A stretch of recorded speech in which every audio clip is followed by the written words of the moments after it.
Hey folks, it's Sven Jungbeck again, and today I want to show you the proper chords to In a Sentimental Mood. But instead of showing the chord form really in detail, all the chorus, I want to take a special look on the differences between the Django version and the original version, which I like very much. This difference is very nice. And so, let's go right into it. So in the original version, In a Sentimental Mood, it starts with a melody. And then we got this descending progression where we play a D minor chord and then D minor major, D minor 7, D minor 6. And you can do it like I did it, I just did it. On the G string, the melody note is falling. This one especially is very tricky when you're not so much used to jazz voicings. You can also play it on the D string and then you have this very simple movement.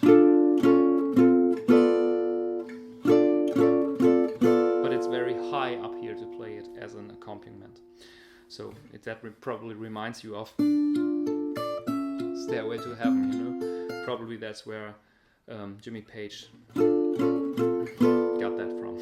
And then you can also put this descending melody in the bass. Then a good solution is playing D minor as a regular bar chord, then playing C sharp dim, playing the D minor with C in the bass like this, or like this. This is just a D minor campfire chord with the ring finger playing C, and that would be just this chord, D minor 7, but instead of playing the D here, I'm performing a bar chord with my first finger, with my index, playing it like this.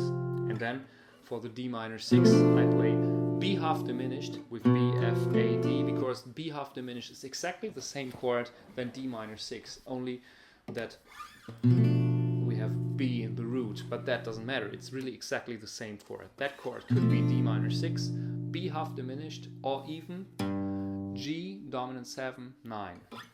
This is good to know also for soloing, but this is another topic.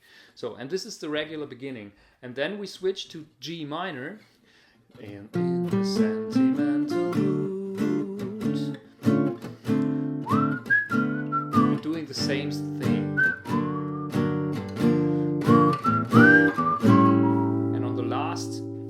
Quarter note, we change back to A dominant 7 in order to return to D minor. Then we go to D7, 9. The 9 is also in the melody, so this is important. And then we have a 2-5, G minor 7, C, and any kind of F chord. So this is the original version that's played most of the time in sessions. One more time.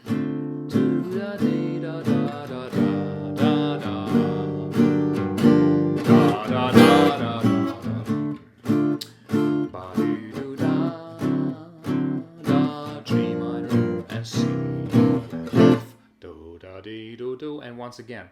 So on G minor, this is pretty easy, the same movement. Of course, you could just switch to the 10th fret, doing the same that you had for D minor, but what I just did was taking the regular G minor bar chord, and then the descending melody is on the D string.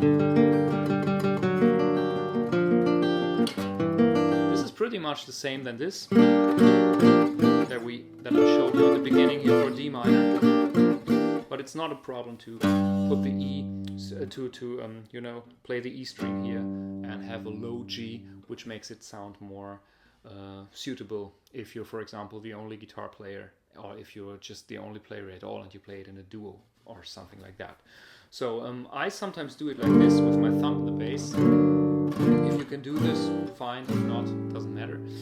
And then we go back to the normal bar chord, as I said, D7, 9. And then 2-5 to F, G minor 7, C, and F. So in the Django version, this is different, and he plays it like this.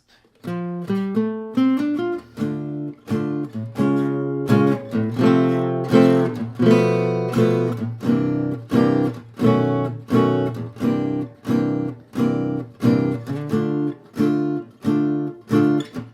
now only in the first A,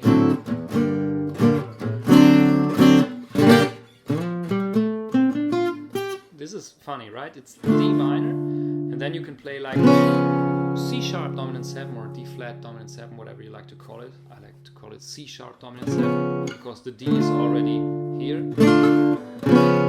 Or play just C sharp as a major chord. Then F with C in the bass, and then this is also B half diminished, but I leave out the pinky and play it with an open B string, and that sounds very nice.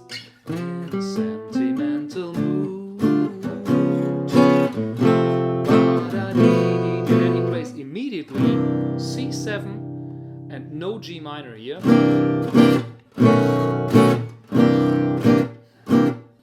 That's it, just C, B7/9, C7/9, and D minor.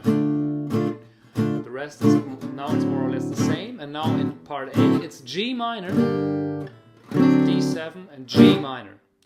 And when I heard this first, I was really thinking if probably it's a mistake. It's not really clear. The bass player and the guitar player on the original version, if you like to listen to it, I really recommend it. They don't sound to be. They don't seem to be really. Yeah, it seems a bit as if they are not really knowing both what they play there and that. It's not really sounding very right. Just check it out. Maybe it's right. Maybe it's meant to be like that. But I had this feeling when I transcribed it. So in the second A, the ending is the same than the original version, but again we've got D minor,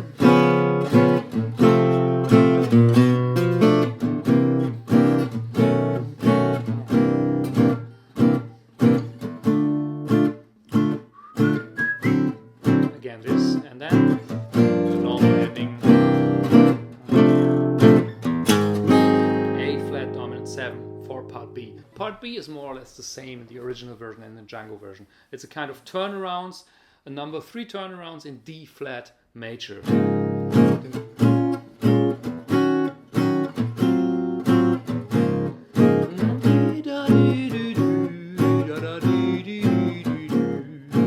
Like this. And then we go to Django, then goes to C immediately, and in the original version we have G minor 7 and then C. So chords that they play when you listen to the Django version, I think he plays it. There, some of these guys don't know how they mix it, but it sounds like this.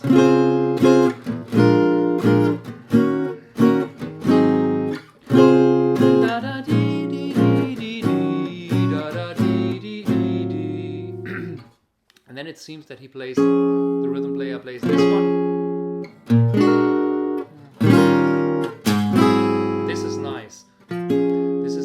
Major with a third in the bass. So you got an F in the bass, the D string is muted, playing D flat here, and the pinky is playing A flat. And then we play B flat 7 flat 13 with this voicing. Like it would be as a bar chord, it would be like this with no A string, but I like to play it like this, so the A string can be muted and you can brush with the pick over all 6 strings. So you got B flat, A flat, D, G flat, and B flat again.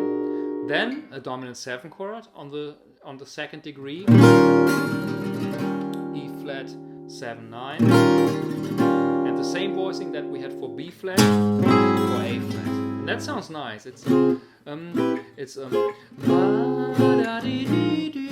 Sorry, this is a minor chord.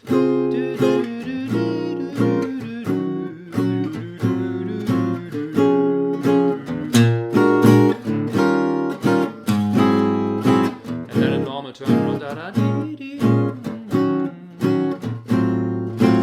and this is the regular dominant 7 that we played. We would play in a 2/5, E flat minor 7, and then you can also play it with a B flat in the bass, and then you can just move this like this, and you have more or less A flat 13 with a flat 9 in the bass with A in the bass, or you can also see it as an A dim chord, but it's more useful to see it if you want to think in theoretical terms, to see it as an A flat chord where only the A is in the bass to generate this bass movement. That's what's happening actually. So you got from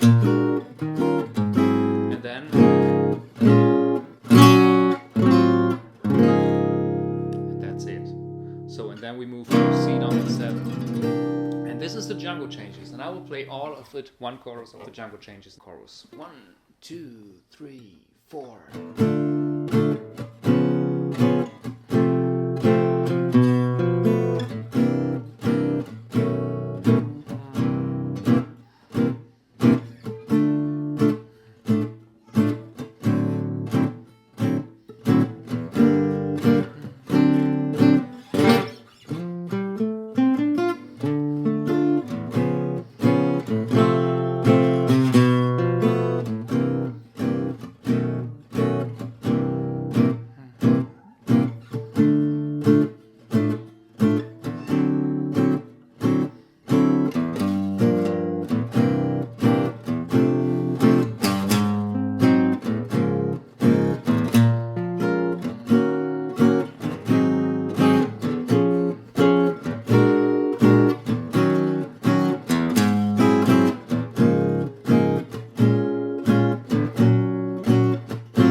Like this.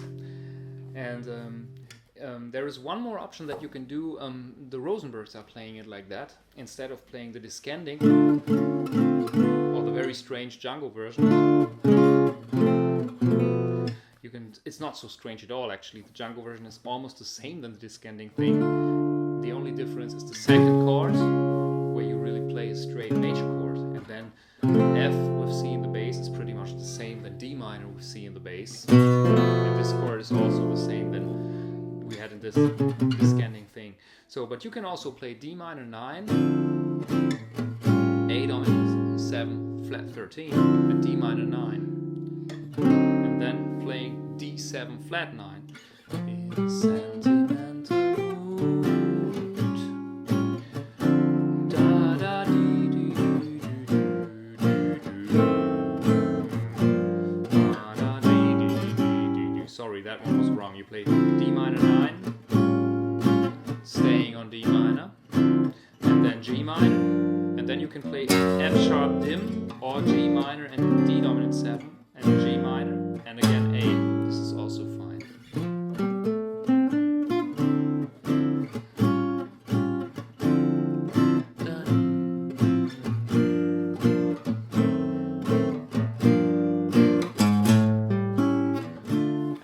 Would be the same. Yeah, this is in a sentimental mood, and these are the difference that are in there, that are hiding in there between the Django version and the normal version.